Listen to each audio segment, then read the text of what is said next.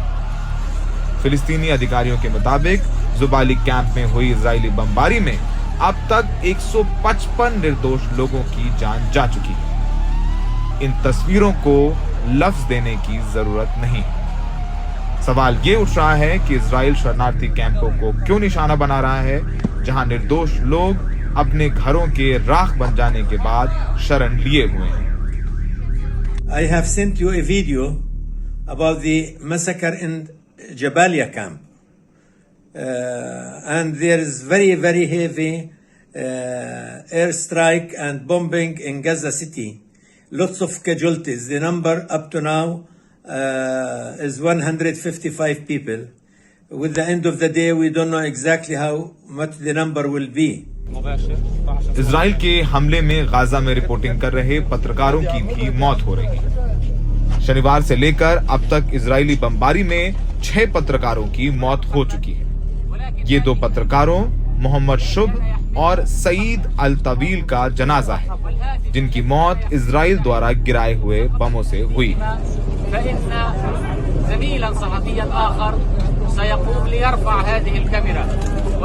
फिलिस्तीन प्रशासन के मुताबिक इजराइल ने गाजा के अल करामा इलाके में सफेद फास्फोरस केमिकल का इस्तेमाल किया है जो पूरी तरह बैन है। सफेद फास्फोरस हवा से सारी ऑक्सीजन सोखकर हड्डियों को गला देता है। फिलिस्तीनी सरकार के मुताबिक अब तक इजरायली हवाई हमले में 22,639 रिहायशी इलाके, 10 अस्पताल और 48 स्कूल पूरी तरह नष्ट हो चुके हैं। ये तस्वीर हदी, शाम और अली की है जिनकी मौत उनकी पत्रकार मां के साथ इजरायली हवाई हमले में हो गई। ये ड्रोन फुटेज दिखाता है कि कैसे इजरायली बम गिरने के बाद एक रिहायशी इमारत जमींदोज हो जाती है। ऐसी तमाम तस्वीरें हैं गाजा से जो दिखा रही हैं कि इस युद्ध की कीमत आम लोगों को चुकानी पड़ रही है। ये तस्वीर एक नर्स की है जो अस्पताल में लोगों की जान बचा रही थी। तभी उसको खबर मिली कि उसके पति की इजरायली बमबारी में मौत हो गई।